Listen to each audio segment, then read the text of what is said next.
Wait a minute. You actually did research for this? Brian, you're affecting the art form here. That's the whole... You're screwing up our format, man. That's the whole gag. That's the whole essence of our show. We don't study at all. Now you're actually going to study? No, that's cool. You never studied. Yeah. Oh, so much material on Dune. And that's just this book. I'm scared to do more. Can I just say off topic, but the hat, what I'm doing to that, what was it? Popcorn, that bucket of popcorn. Oh God, that was so funny. Like, just like you already know what I'm doing to that popcorn bucket.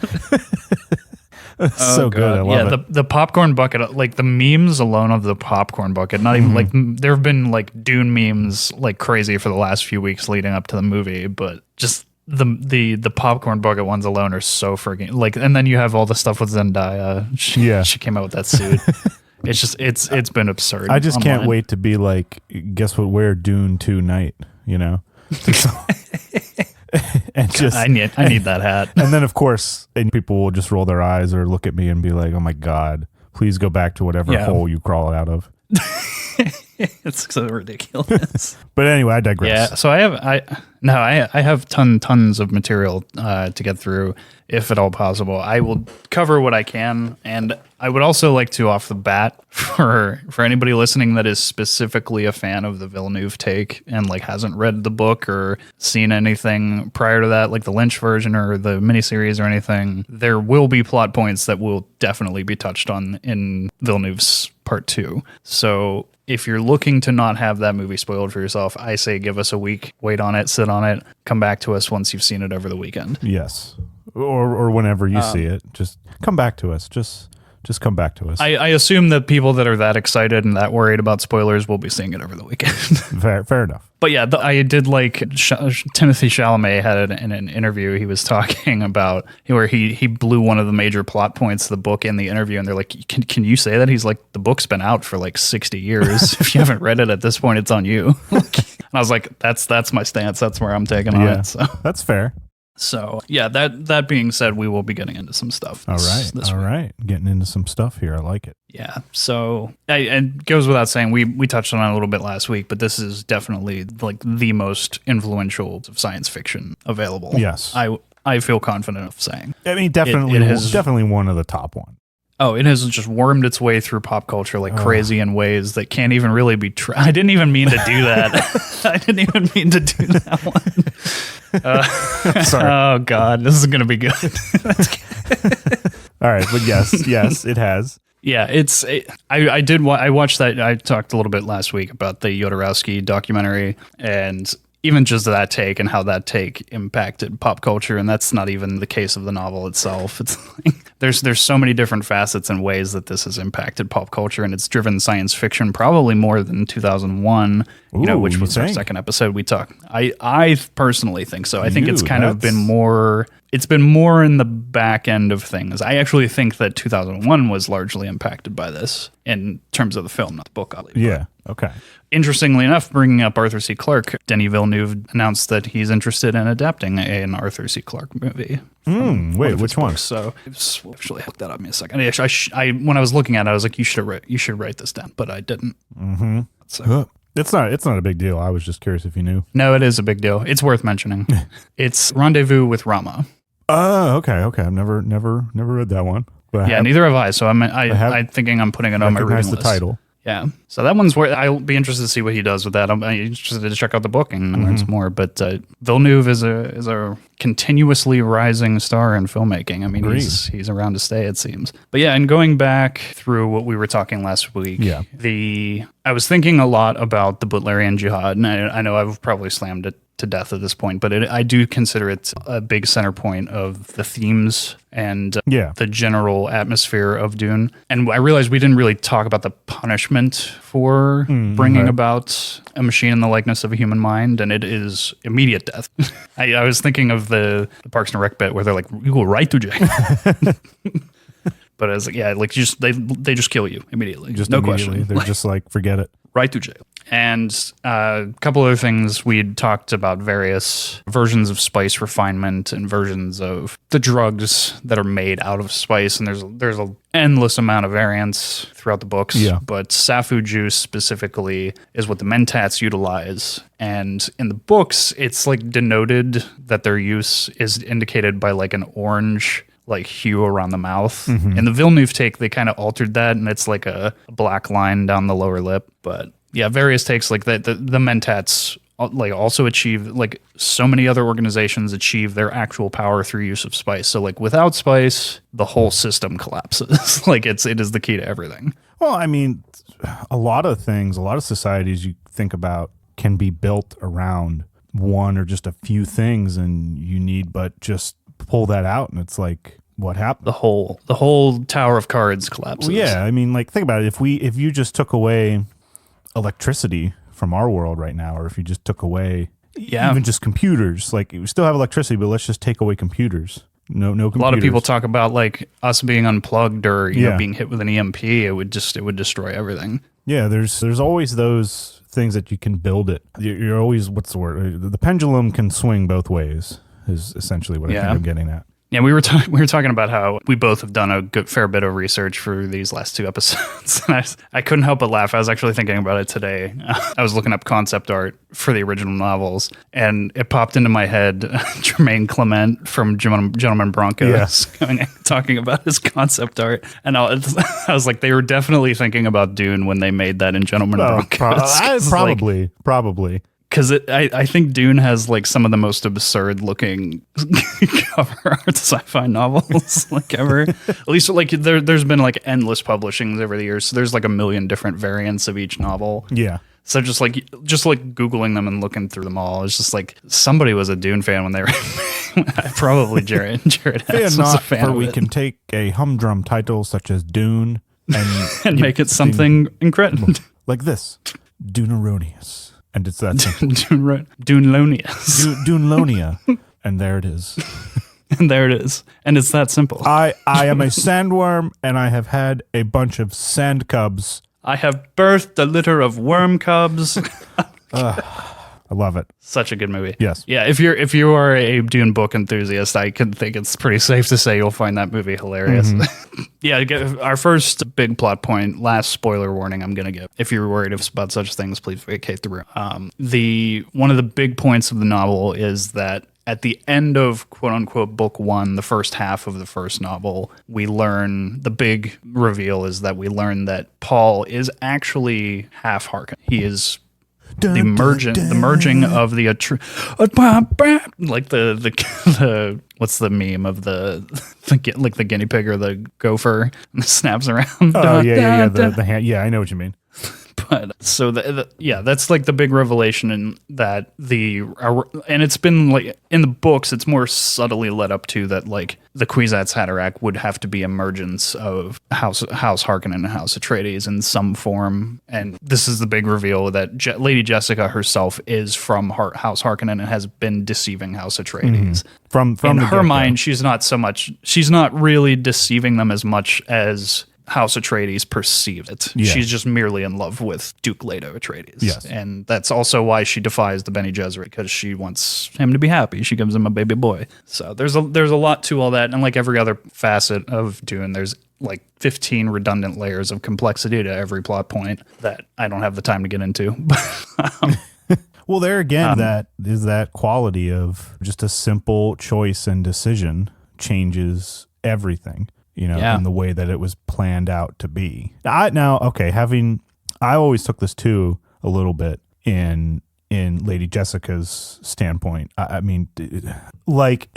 can't help but draw like a little bit of a Adam and Eve parallel. Oh, absolutely. With her doing what she does and Leto, and then you have she's taking of the forbidden fruit essentially. And I don't know. That's one of the reasons I think it's good. I mean, for me essentially. Oh, absolutely. Like there's unquestionable parallels to Arabic religions and there's Buddhist parallels in certain aspects. And it is undeniable that Herbert like pulled from all these things to try and like make this like centerfold novel that is like at the middle of all of that was I think that largely the attempt. and definitely makes for a lot of very rich, interesting lore. I think some of the best parallels to things go towards the Middle East and some. I mean, Star Wars undoubtedly has elements of that in its lore, and multiple other things also draw parallels. I actually have a quote I'll hold off till later, but it goes towards that end. Wouldn't they also, like, didn't the Villeneuves, didn't they shoot it in the same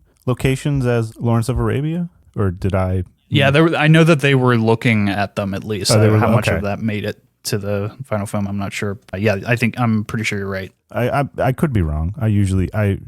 See, I'm still not studying. I'm keeping with the format here, unlike you. We have kind of flipped roles. You're usually more prepared than I am. But yes, continue. So yeah, back to what we were saying about Lady Jessica and the Bene Gesserit. It's in like some of the sub readings that the Bene Gesserit only allow or tolerate love where it causes no immediate and obvious disruptions to their schemings or plans, and that love, in the ways that it worms through as it's unexpected, can cloud reason and divert the sisterhood from their duties. It's largely seen as, ironically enough, as they use drugs to achieve their goals, it's seen as like a drug and a distraction. Yeah, we talked about the big reveal, and that's once Paul realizes this, that he's sent with a lot of conflict and a lot of internal turmoil. He starts looking, as he continues looking into the future with limited view of prescience, he starts looking at the Harkonnens less as villains. He starts looking at the Imperium less as villains. He's more trying to bring a unified balance to all of it. Yeah. So less so he's like trying to kill his enemies. He's now trying to bring a balance across everything. Yeah, and that's a key. You mentioned Buddhism, like a Buddhist like type thing before. Yeah. I am no Buddhist scribe. Let me get this out right away. I know most of my Buddhism knowledge comes from Harold Ramis. I'm just some idiot who's saying things through a microphone right now. Anyway, what with you were saying with like bringing that balance in, I'm thinking of another popular like fantasy series, The Wheel of Time. Buddhist themes are like very heavy in that. And it's similar in the sense that when you look at Dune, that ability to try and bring balance to a civilization or a world is difficult if you yourself have not achieved your own balance. So it kind of goes both ways, I think. And that's one of the things I think that Paul Atreides struggles with throughout the Dune series. Yeah, he wrestles with the demons he sees in his own future, and he's trying to level all of that out to make himself a better person, even though there's an inevitability in that he doesn't even see. The fall of House Atreides occurred. I kind of glanced over that in the previous episode because I figured most people, if they're into Dune, they know the basic plot structure. I'm not going to spoon feed every plot point to them. I more wanted to dig into like the hard to understand stuff, like the like robust parts of the lore that are very complex, and try and dip a toe into that stuff. Yeah, let's do it. Let's dip this foot right in there. Dip the toe in the old water. Shove it in. There's a mental picture. So as Lady Jessica and Paul are emerging out of the desert, they've been chased by the Sandworm after escaping the fall of House Atreides and the retake of Arrakis from the Harkonnen house. They come upon the Fremen eventually, and we start to slowly learn all like the deep aspects of the Fremen, which are very, very like just stewed in Arabic culture and a lot of like different Middle Eastern history, and a lot of honestly well-researched things. There's even a lot of Arabic terms. Muad'Dib itself is an actual Arabic term. I mean, it definitely has that similar feel to it, I think, even in the culture of the Fremen. Yeah. And the way it just, I mean, and that I think it adds that sense of complexity to it. That's not the right word I'm looking for. But. Yeah. Well, no, it's correct. It's fair though. I mean, the Fremen are a very complex culture, and by design, you're kind of meant to struggle to try and understand them. They're meant to be a mystery even within this world. To the Harkonnens know almost nothing about them and don't care. Yeah, they just look at them as. It's kind interesting of like a pest. Too, like how you think about how from a standpoint of humanity, we talked about it last time. This is the year 10,000 so and so. 191. 191. Thank you. So well over 8,000 years from now, supposedly. And you think about how would evolution change based on the the human race propagating out into the stars. What that also kind of gets into the area of God Emperor. Yeah, no, yeah. Sorry, I wasn't trying to get there too quick, but I was trying to go with that's fair. The blue eyes that the Fremen have. Yeah, which is the blue. They're referred to in the novel as blue in blue, and I think that's in reference to the fact that they're the irises and the whites of the eyes collectively all showing this shade, and it's this alteration. And which is strange biologically because normally things don't affect eyes that way. So it's seen as something very super normal. But I always just find that interesting that you can start to branch off, how a species can branch off from one another and become and have different attributes. You see it in like how the Fremen wear their still suits. Yeah. How they have it, how the fact that the spitting in the movie, that's considered an honor to do the that. Cultural differences. Little things like that I think are great. Little details. Like obviously if someone spits on you in our world, it's like, oh, yeah. But you scoff at it and you're like, oh, it's a great insult. If you do it in there, it's considered a gift because I'm giving you the water that's in my body because there's no water here to be had. Water is so absurdly sacred on Arrakis that it's looked at as just something I don't know. That's the fact one that thing you I would think give about water. With Dune anytime I'm reading it is how things like the environment makes a species branch off culturally, physically, whatever. But yeah, and I think that's looked at very heavily in how the story of the Fremen was crafted. There's the blue and blue eyes, and then the biggest part of book 2 of the first book of Dune. It's so complicated to say it that way, but that's what it is. The second half of the first novel of Dune. One of the biggest elements in it is this water of life that is like this hyper drug, insane drug that heightens prescience to an absurd level. And because Paul is so sensitive to spice and these psychoactive elements, he's like launched into this like advanced, like can see everything version of prescience. And he is told not to take the water of life. There's a lot of elements to the water of life. Yeah, go ahead. Paul takes the water of life, and then he gets launched into this advanced element of prescience. He's then, by all accounts, the Kwisatz Haderach. There's like no denying that he is. He has now ordered the Quiznos sub.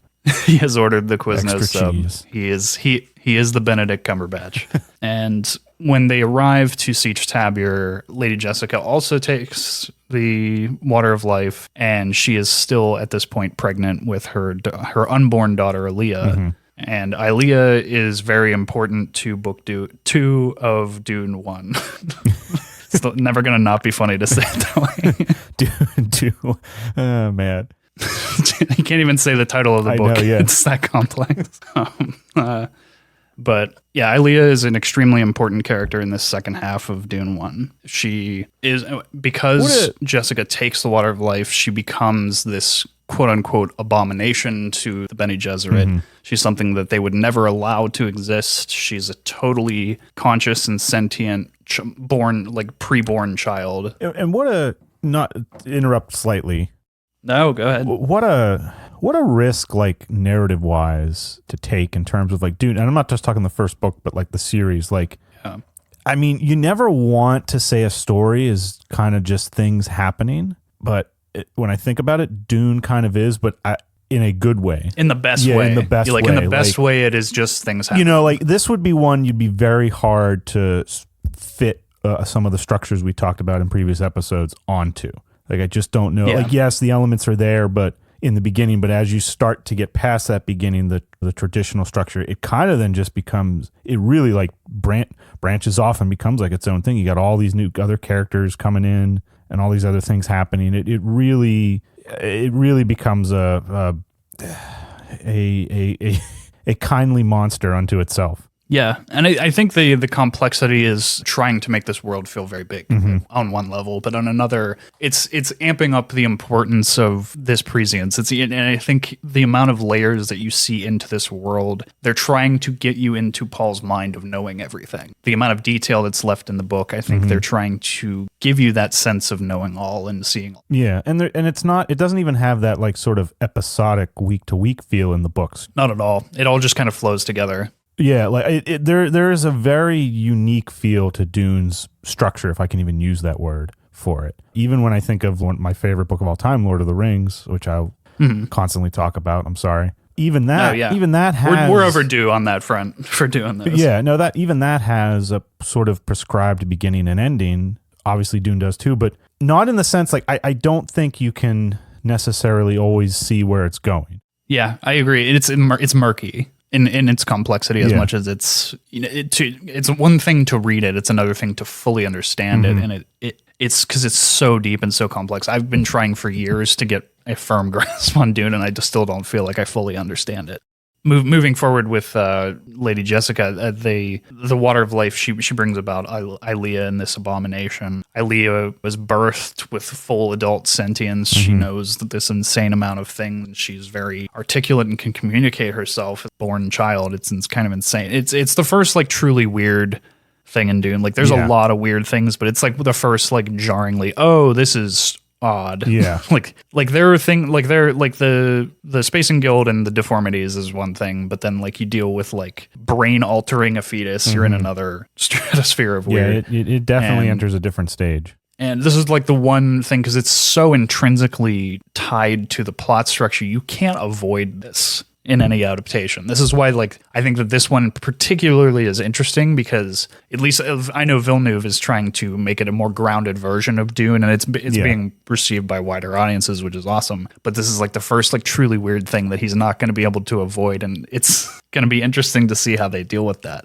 There's many other elements to the Fremen culture as they meet up with them. The classic scene between Paul and his fight with Jameis that first proves himself to the Fremen. There's an interesting element that they left out of that first part that I thought was interesting, and it's particularly in relation to the crease knife, the tooth of Shai-Hulud. Yeah. These knives, there's something very interesting in the books that the way that they're described. The Fremen always keep them on their person in close proximity attached to themselves, because there's an element of the Chris knife that if they don't keep it near themselves in fairly constant physical contact with themselves, the Chris knife can actually wither and perish. Like it can shatter in an advanced version of bones, like dust in the wind kind of thing. And I think it's very interesting towards the end of the book that it's better described throughout, but at the end of the story, Paul gives a very grave insult to Fade and saying that may thy knife chip and shatter. That's what that's directly referencing. It's saying that he would be so ignorant towards his tool that he wouldn't properly handle it. Would chip and shatter. He's basically directly insulting. I think that sort of points back to one of the first things: don't know machines in the likeness of a human mind. You're saying like a better man does not need the full help of a machine to accomplish something. So that once direct care of a very simple care tool. Of your tool is I think an important aspect of being human. How you care for not just your own things, but of those around you and stuff like that. Also your own well-being. I mean, on the extreme conditions of Arrakis, something as simple as staying hydrated is of extreme importance, because if even lightly neglected, there is certainly, drastically this kind of goes back to what I was saying before, there is certainly like that sort of biblical style to Dune in a way that it reads and works. On multiple levels, like through multiple religions, because it draws from all these different sources. Yeah, and then so Lady Jessica takes the place of the Missionera Protectiva, which is basically the Fremen version of the Reverend Mother. They have kind of their own Bene Gesserit mothers in their midst, and she in her own mind, she's conspiring to preserve her family, but they would accept her anyway. But she doesn't know that, as Paul does. So that they're already going to accept her, and there's a bit of a cause-effect paradox type thing there that happens. So it's like you don't really know what angles to believe that from, but she, for all intents and purposes, she takes the place of the Missionera Protectiva. She becomes the Reverend Mother of this particular segment of the Fremen, and she takes this Water of Life. Aliyah happens, and she starts having futuristic visions of her own. She's playing this whole other game of conspiring to try and keep Paul safe, even though he's already going to be safe. But to what level of that is influence is largely up to you as an interpreter. Oh, 100%, yeah. Yeah, and part of, as I stated before, the weirding way, part of why they were accepted into Siege Tabir was that Lady Jessica promised Stilgar that she would teach the Fremen warriors the Weirding Way, which is a very particular style of fighting. And this is how we get the Fadakin warriors, who Paul himself has taught the Weirding Way to, Lady Jessica has taught the Weirding Way to, and they're a very deadly force that help in the coming conflict as the Fremen an unstoppable fight force. to take over. Yeah. Which I think is the point.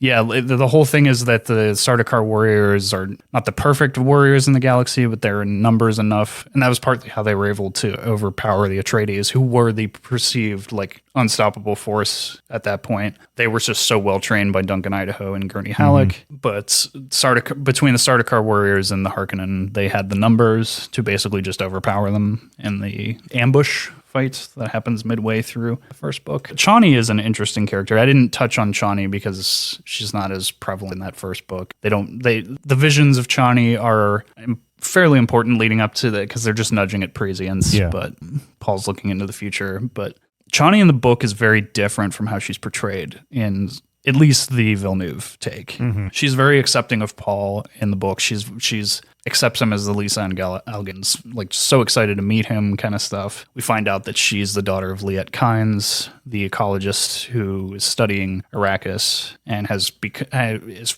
part of the Imperium, but she/he, so she's a she in the Villeneuve take, but a he in the book. And she is looking to terraform Arrakis in the book, which is, there's a lot to that and a lot of long history within the Fremen of the fact that they know that there's water and there's a whole thing. That's a long spiral. But there was an effort up until spice was discovered to try and terraform Arrakis, but they gave up on it because they realized that would screw with the spice production. Yeah. Is the short and simple of. Yeah, we can't. Because we can't fix something if it's making us because money. The spice must flow. Don't you know? The spice must flow. Yeah, and as Paul becomes more and more part of the Fremen, it becomes pressure on him to fully join their society, and the final test of that is for him to ride Shai-Hulud, ride the sandworm. And it is a massive moment in the book. Hilarious moment in the David Lynch version, because you can definitely tell it's shot on a stage. Yep. It's so funny. But let's not, I mean, the rock opera music in the David Lynch one, like... By Toto, right? Yeah, like, I think so, yes. I believe so. But yeah, that is one thing. Every time I see, even in the beginning, when the title comes up, I do still enjoy that. So good.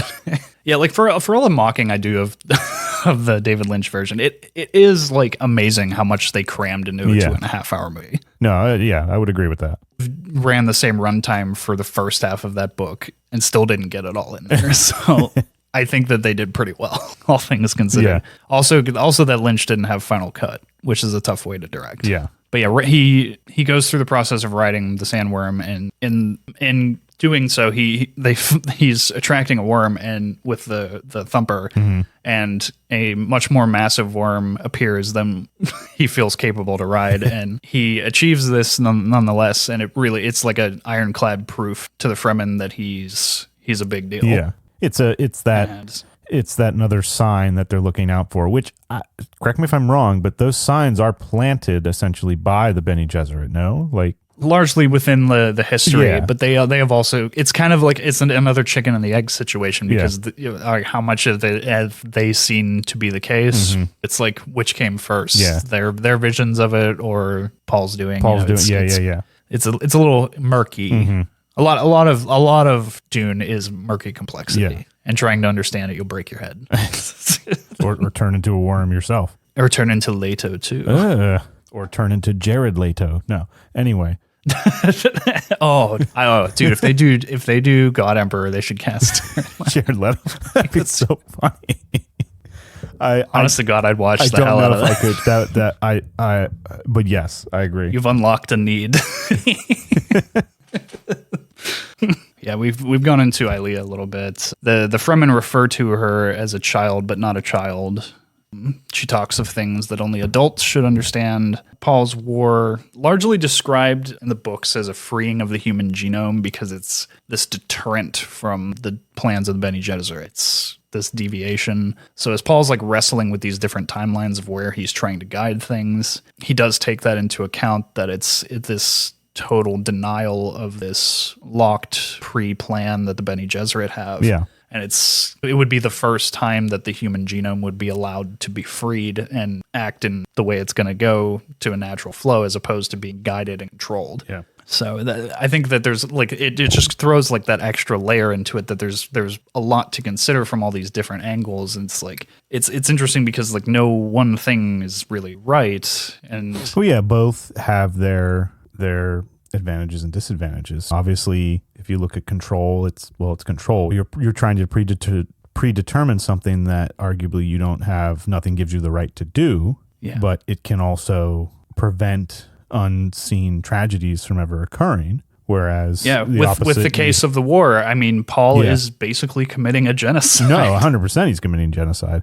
So yeah, and then if you do the thing where it's left to its own devices, sure, you have that freedom, but then that freedom can lead to terrible things. Yeah, it's like the cosmic catch-22. It's just there's no right answer here. And it's interesting because as Paul gets in with the Fremen, they become aware of a spice smuggling ring that they tried to take control of, and then doing so, they come to understand that it is actually Gurney Halleck that is running this. Yeah. Formerly from House Atreides, also known as Captain Picard. So one of the research materials that I was going through, they have a bunch of concept art like drawn up with the characters from the Lynch Dune, but like in these crazy like Gentleman Broncos level absurdity. So I'm just looking at like Picard in this with this long flowing gray hair with his still bald head. I'm just like laughing my ass off because it's so like absurd looking. He's like riding into battle with this long flowing mane and the blue eyes, and I'm like, this is just like the most absurd thing I've ever seen. But Sir Patrick Stewart does it to a phenomenal degree. He did do a great job in that role. Honestly, like I said before, as much as I knock the Lynch Dune, I really do enjoy it. It's one of those that for all its faults, it does achieve quite a bit. It grows on you, and you come to enjoy it for what it is. When you have the added context of the books, I think it gets better because it's skipping out on a lot of that context, which I think where it fails the most. But once you have the book as a backing to it, it's much better. Yeah. And also, like, I didn't want to get into it too early, but the introduction of Fade Routh. Yes. There was an element I didn't include from the Sting himself. What an interesting casting. But well, it was the 80s, right? Yeah, and there was an element to that, I forget, but there was something that was like interesting to his casting. I don't know. I'll remember it for part 3. Okay. There's not going to be a part 3 at least this soon. Just to be perfectly clear for our listeners, there is no part 3. It's merely a joke. But there is an interesting aspect of the Baron's character that I didn't include last week, and that's that he's basically a giant pedophile. It's actually kind of interesting that hasn't been ever touched in any of the adaptations. No, I mean I can understand why. Yeah, but it's kind of important though, which is what I think is interesting. Yeah. It's a main driving force behind his interest in Fade, and Fade actually tries to kill the Baron, but like that doesn't really that only heightens his intrigue, and what he's sees in Fade is all the savagery and the deceptiveness and the cunning that he's looking for in a future leader of House Harkonnen. So he looks at Fade once he fully understands who Fade is as the future of House Harkonnen. Because at that time also, I mean, Rabban has completely failed him as a nephew. He has squandered the rule of Arrakis. He has not achieved what the Baron tried him. He set him about to do, and he comes back to Gaiety Prime a total failure, having lost control of spice production. Well, spice export through these smuggling rings and all this chaos that Paul is largely behind, and Rabban is all but totally cast aside as the potential future of House Harkonnen. And the Baron actually has a plan of this following succession. He actually has, and he's intending to put in place the Mentat Piter to lead Arrakis, knowing that he will fail. The plan is for him to fail and eventually supplant him. And this just shows the cunning and the deep thought processes of the Baron. He's constantly working his way through how he's going to have all this shake out 10 and 20 and 30 steps ahead. Rabban fails the Baron miserably. He ends up with his head chopped off on display to the Baron. as a mark of his failures from the Emperor. You're thinking about that when you were saying about Fade, Duke, Harkonnen, and all that. One of the things I think, too, that Dune does well is this is much more. I think this goes back to why I was saying it sometimes feels like things are just happening. The characters do feel, even though there's all that fate and destiny going on, the characters do feel empowered, or at least that they're making their own decisions. And that's kind of how it becomes that kindly monster that I talked about in terms of the story and the overall narrative. It's more character driven than I think I originally gave it credit for since I've originally seen it and read it. I would say that it's largely character driven. It's one of those ones that rides that line between plot and character. We've made that distinction before, where when stories tend to go between the both, but this is one of those ones that kind of is closer to that line. Yeah. I think it's more on the side of character, but it's definitely more in the middle ground. But yeah, so Fade is a very important character. He quickly becomes the most important right hand of the Baron House Harkonnen at the time that all this is culminating to its climax. All the story is coming to its end. Oh yeah, Baron. As I said before, I meant Baron. Go ahead. That's okay. I wasn't going to correct you. I know what you meant. Yeah, he as Fade tries to kill the Baron, he only sees him as more and more of all the things he embodies as a good leader, and also kind of creepily loves him. That's the way you said that. But yeah, it's true.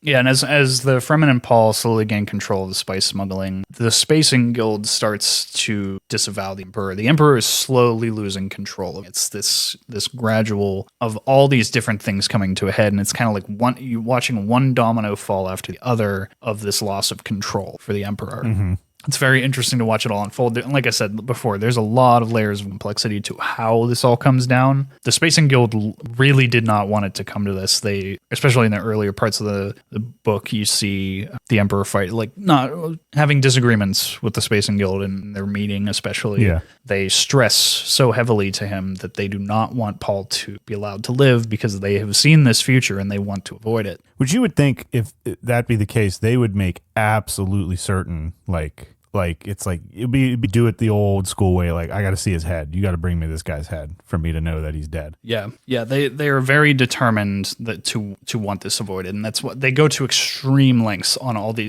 from all these different groups, from the Emperor, from the Spacing Guild. They come down on Arrakis from all these different angles. But because of the smuggling, the spice is still getting out, and Paul is largely the one that's being in control of the spice at a certain point. And once that happens, the Emperor loses the allegiance of the Spacing Guild, which is extremely important. But their allegiance lies to whoever controls the spice. Yep. That is the most important thing. I think it's directly stated in the book as the Spacing Guild obeys he who controls the spice. And once Paul is that person, they're the navigators. So the Emperor literally can't even leave. Yeah. So that they have, in every sense of the word, backed the Imperium into a corner, and they've landed on Arrakis. So the bulk of their influence is housed there now. So once they take over Arrakeen, which is where the Emperor is dwelling, they essentially have him forced into the proverbial corner, and he can't do anything. And Paul himself, I don't want to blow all the plot points for the ending for anybody who might have read or seen, but no, do it. Well, one thing I wanted to kind of talk about, like just going into, this is more from the film side, the book too, the navigators. There are, if I remember correctly, there's different sort of transformational stages of them, correct? Like as they become more and more exposed. I just remember being so weirded out and frightened as a kid of the David Lynch navigator in the beginning. He comes in. It's so different. It's so different than it is in the book, because in the book they're basically described as like almost like humanoid dolphins. Yeah. They're like gaining flippers. They're kept in tanks because they're becoming hybridized with liquid form and stuff. Yeah. But Lynch takes it to like a Cronenberg level. Yeah, no, it definitely has that. Yeah, it definitely has that Cronenberg feel. And like when they come in and just the way he's like kind of talking to them through like the respirator, or like when you're like talking through like a bank teller almost, when you're outside at like the ATM and you're putting the thing in the old vacuum slot.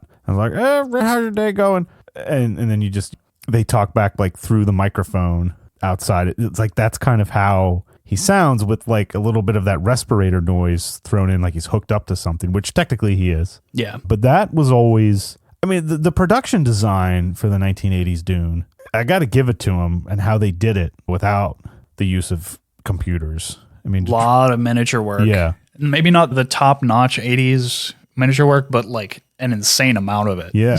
Like some of the shots and how they composed it is like you wouldn't do that again today, I don't feel, because it would just take too long. There's no way you'd have to. I think it's just more efficient to do it more modern. Yeah. I'd mentioned a quote before that I wanted to bring up. Yes. In relation to science fiction fantasy novels that I thought was very interesting, because this very much falls in line with it. And that's that the savior who will lead his adopted people to salvation through violent means. A lot of science fiction and fantasy stories tend to follow that structure. Yeah. And once I read that and I started thinking about it, I'm like, wow, a surprising amount of stories I can think of just off the bat. A lot of heroic stories, there's that transition of violence that transition happens through the guise of violence. And it's typically, like we were talking in comparison to biblical tales, like typically through biblical tales, it's not through violent means. It's a similar structure, but not just very particularly not through violent means. And I'm like, the reversal there is something interesting. But yeah, like Aragorn in Lord of the Rings follows that structure. Daenerys Targaryen, Game of Thrones franchise follows that structure. I was even thinking about movies like Oblivion. In The Wizard of Oz follows that. I mean, honestly, yeah. I mean, there is always something to be said about how the climax of a journey, of a story, ends in violence. As like Scar said in Lion King, must it all end in violence? Yeah. I mean, it is. Is that call into our nature as human beings? Are we just inherently violent? Are we no different really than animals? We like to think we are, but truly we're not. And I think that plays into Frank Herbert's themes of damning the human spirit. I mean, looking at human beings through this very negative lens. I don't think that that's sold as well in the first book as it is down the road, but I think it's better contextualized in the second novel, Children of Dune and God Emperor, because God Emperor really is just like a reflection of everything that has been and will be in this storyline. But that's a joke. I don't want to. That's a. But no, there's that quality of. I don't ever want to say violence is necessary. That's terrible. But it makes you think of, like, does nature just have an inherent violence to it, or what we would deem violent? I mean, chaotic. I mean, you look at, is a supernova violent? I mean, yeah, I'd say that's an accurate description for something happening out in space. It's a violent explosion happening, and God knows what it's destroying in its path. So I don't know. I don't know. I don't know. This is what Dune will do to you. Something to that. I mean, if you want to have the equivalent of a book, of a mushroom trip that is in the form of a book, I feel like this is as close as you can get without actually doing it. It is very druggy sounding to say, but it is a mentally expanding narrative. Yeah. Like, it makes you think about a lot of things. And especially just from the nature of the people of this world are so focused on and so dogmatically centered around mental expansion. Yeah. Every facet of this world is obsessed with it. And as all these elements converge on the central climax of the book, all these different elements are coming together at once. You have the big fight with Fade. The Emperor is basically commanding Fade at this point. Ilea has already, spoiler warning, Ilea has already killed the Baron at this point. He's gonzo. So Fade is essentially the lead of House Harkonnen. And when that fails, the Emperor's last-ditch effort is to send in Fenring to try and stop Paul. And who Fenring is one of the other Bene Gesserit potentials for the Kwisatz Haderach, but of course he inevitably fails as well. Yep. And the Emperor is left standing there with nothing. He has nothing to protect himself against Paul, and Paul essentially claims the throne. And from there, the book just sort of ends. It kind of just drops off a cliffhanger, really. And I think that it kind of leaves the audience with this kind of existential feeling a little bit with how it just kind of falls right off. And it's because there's not even like it has that abrupt, it is abrupt in the ending of how it happens. And if you think about it, you're almost not sure, well, I guess you're not really supposed to like cheer, but you have that conflict of like, am I supposed to be like thrilled and awed and huzzah for Paul or not? Yeah, traditionally, I think we're conditioned to root for Paul as a heroic character, even though that's not what he is intended to be. And I think over the years there have been mixed interpretations of it on that front, because people tend to want to root for the central character of the story. But as we have, as an audience, have had contact with Frank Herbert prior to his demise, we understand that the story of Dune is intended to be a damning indictment of the human spirit. We're meant to look at all this violence and all this turmoil in a negative light. It is not meant to be revered. Yeah, if anything, it's supposed to challenge you to think critically and think a little bit harder about these issues, rather than how they can get romanticized in a more traditional sense. Yeah, and it is interesting, and inevitably Paul is entered into a very political marriage with Princess Irulan, who is the Emperor's oldest daughter. He has no sons, as we said in the last episode, and Paul reassures Chani that this marriage to Irulan is just purely a political ploy to get the throne, get the Imperium under his thumb. And Paul was aware of the fact, lobbied all these positions to gain the whole Imperium under his thumb, and he now has that. And the dramatic implications of that come to a head in the following books, and you see the real cost of what that means, and how attaining power is never truly really a good thing. Yeah. I think that the consequences of those actions are sent forward tenfold in Messiah. And that's a topic for another time, but it is, especially through the act of prescience, it's interesting how those elements and those themes come into play, as especially reflecting backwards on everything before. Yeah, no, it's definitely... No, I didn't once through this whole thing talk about Duncan, Idaho. How the hell did I avoid that? No, you mentioned him. You mentioned him a few times. Did I? Okay. I don't think we got into his character. So I mean, he comes into play further. His sacrifice, as he plays into this, his sacrifice is very interesting. Yeah. Which I didn't. They don't really touch on that in the Lynch version, do they? They introduce him and everything, but I don't think we see his sacrifice. I haven't seen the Lynch just kind of glance over version in a little while now. I watched it a few weeks ago, but I was very tired when I watched it. I think that Frank Herbert's, at least his original book of Dune, the first one as it stands, I think will hold up for a long time as one of the hallmarks of science fiction and fantasy. I think it is a very, if not anything else, it is a very interesting read. Yeah. And it's got a lot of deep layers of complexity. It's like we've described before, it's that feast of lore. It is a lot to dig into and a lot to try and wrap your head around. And I think that the central themes of it, though very dark, are worth looking at. I think it is a very interesting look at humanity, and I think it spurs a lot of very important questions about who we are. Agreed. So yeah, I knowing going into it that it's a very meaty, very heavy topic, I do recommend Frank Herbert's Dune if you're looking for something that is a heavy read, but of a good one. And as I did last week, I will include some of our research materials in the description below. I'll link in a few of the podcasts that I've listened to in the past that I've really liked in regards to Dune and have found to be some very helpful resources. So if anybody wants to take a look at those, they'll be there. Yeah. Dune's good. Dude, good book. It's a good book. Yeah. I am excited for Villeneuve's take. I am interested to see what he does with it. I know that there's plans to change up Chani's character and alter some elements of the storyline. I know that they've limited a lot of things for the sake of time, which is more than understandable. It's a hefty, meaty book. So, I mean, no matter how you slice it, you got to... Yeah, and the key word, it is an adaptation. Yeah, it has to fit into his style and everything. So that being said, I'm excited for it just to see what he does with it. I know there are plans. I read a few weeks back that he is actually in talks with Warner Brothers to adapt Dune Messiah. So that only leads us yet another book closer to God Emperor being adapted for the big screens.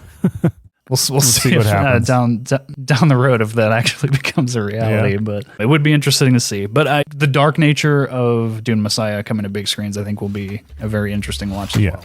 No, give it a read. Give it a shot. Yeah, worth a look. Dune to that. No, sorry. Cut that out.